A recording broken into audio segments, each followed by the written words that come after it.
Prime minister Narendra Modi का इस वक्त बहुत अच्छे तरीके से जापान में वेलकम किया गया है। रेड कारपेट पे उनका वेलकम किया गया है। इसके अलावा जापान में रोबोट्स ने नमस्ते इंडिया के नारे भी लगाए हैं। जापान के शहर हिरोशिमा में G7 की मीटिंग्स चल रही हैं, जिसमें ऑलमोस्ट तीसरी से चौथी दफा इंडिया को as a guest country invite किया गया है। एनालिस्ट के मुताबिक अगर G7 G8 में कन्वर्ट होता है तो 8वां कंट्री इंडिया ही होगा। मोदी साहब ने यकीनन इंडिया के अंदर और मुल्क के बाहर भी जो एक इमेज जो उनका है जो बनाया है उसमें का भी जिक्र है, लेकिन उससे ज़्यादा कहीं जो जिक्र है वो एक नेशनलिज्म, एक स्ट्रेंथ, एक सिक्योरिटी।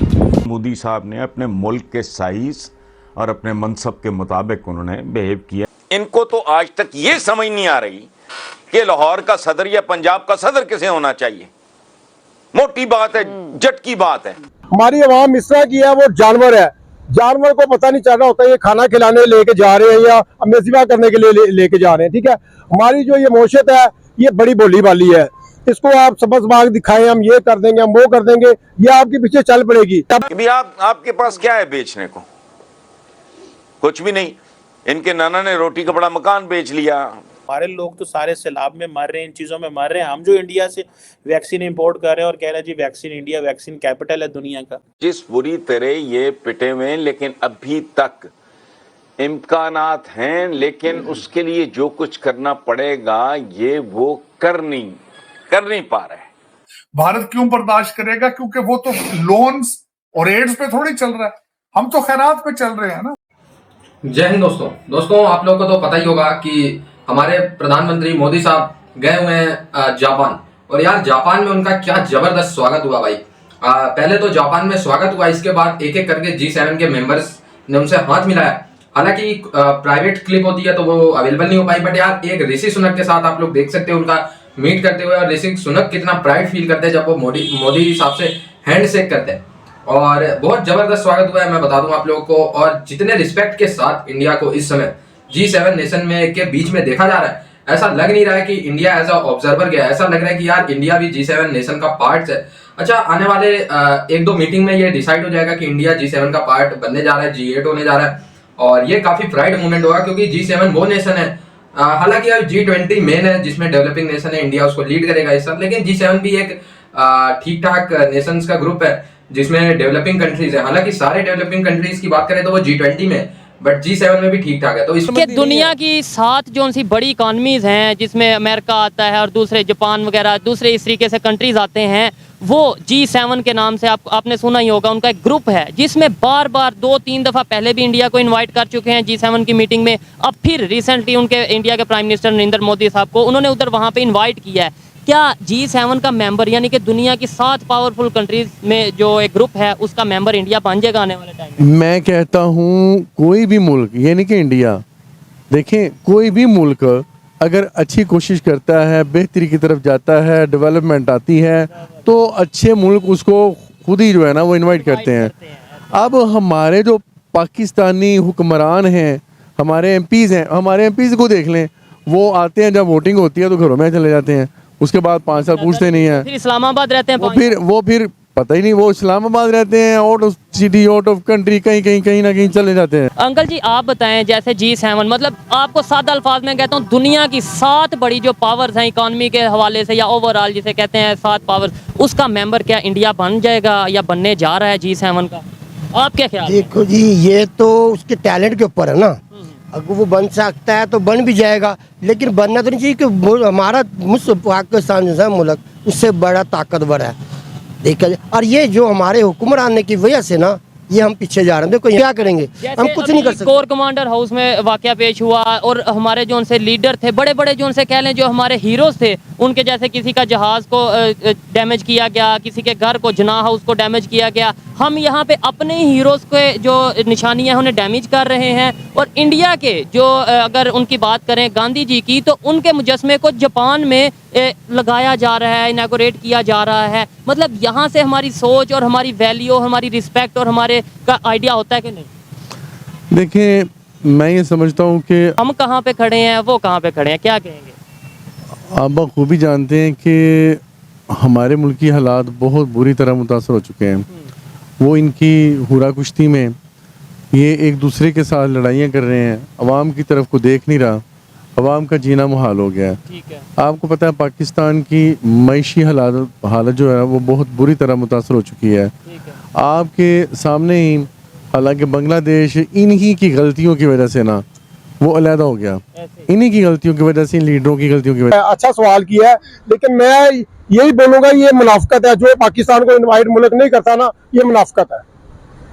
अगर आप सुपर पावर होते, for example Pakistan super power होता, कोई इंटरनेशनल मीटिंग किसी मकसद के लिए पाकिस्तान ने रखवानी होती, तो सबसे पहले पाकिस्तान क्या प्रेफर करता, किन किन ममालिक को बुलाता जिनकी इकोनॉमी स्ट्रांग होती है? सही है ना? जाहिर सी बात है, देखें जैसे अमेरिका हो गया, ठीक हो गया, इंडिया हो गया, जितने भी ऐसे स्टैंड ममालिक है, जाहिर सी बात है उनको दावत देनी बनती थी। लेकिन आपने बोला है पाकिस्तान कुछ अरसे में ऊपर जाने वाला है, इंशाल्लाह जी। इन हालात को देखते हुए कैसे ऊपर जाने? देखिए, हम बीइंग अ पाकिस्तानी हमेशा ये बोलते हैं कि पाकिस्तान आगे बढ़ेगा, पाकिस्तान सबसे आगे है, लेकिन अगर हम फैक्ट्स की बात करें तो हम हकीकत को झुटला नहीं सकते। इंसान तभी आगे बढ़ता है जब गलतियों से सीखता है।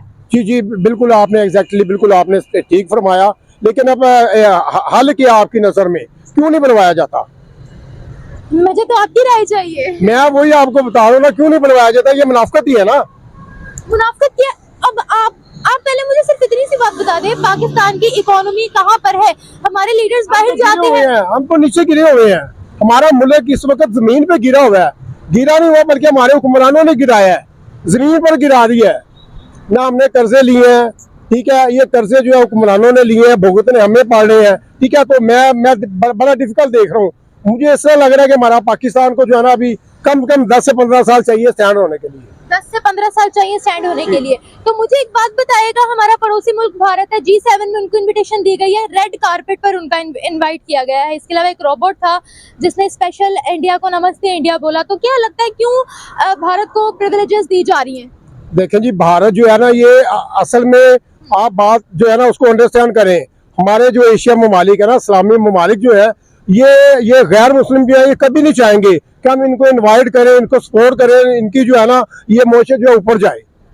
तो जाहिर सी बात है वो भी गैर मजहब है, वो भी गैर मजहब है, तो उस हवाले से फिर जो है ना आपस में ये दावतें करेंगे। तो पता है कि पाकिस्तान ने इसराइल से भी मदद मांग ली थी कुछ अर्सा पहले, 1.5 से 2 महीने पहले की बात है।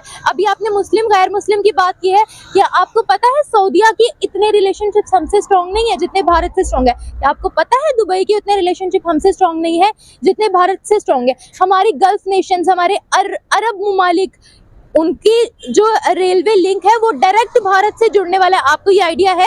जी जी, आप बिल्कुल ठीक कह रही हैं, आप बिल्कुल ठीक कह रही हैं, इसी तरह ही है।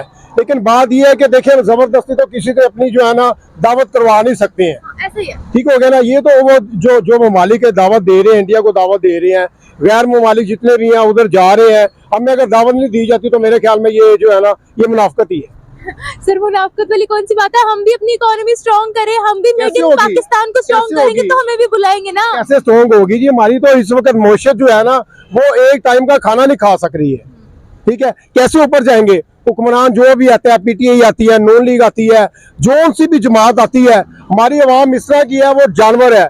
जानवर को पता नहीं चल रहा होता ये खाना खिलाने लेके जा रहे हैं या अमेजिबा करने के लिए लेके जा रहे हैं, ठीक है। हमारी जो ये मोशत है ये बड़ी बोली वाली है। इसको आप सबज बाग दिखाएं, हम ये कर देंगे, हम वो कर देंगे, ये आपके पीछे चल पड़ेगी। हालांकि जितने भी हुक्मरान हैं, मुझे नहीं लगता कि अभी तक जो है ना कोई हमारे जो हक में है हुक्मरान। आपने मुनाफिकत की बात की है, ये मुनाफिकत हमारे साथ अमेरिका कर रहा है, बैरूनी ताकतें कर रही हैं, या फिर भारत कर रहा है? देखें जी, ये मैं सभी का नाम लूंगा जो गैर ममालिक है, गैर मुस्लिम है, जो कलमा गो नहीं है, ये सारे हमारे दुश्मन है।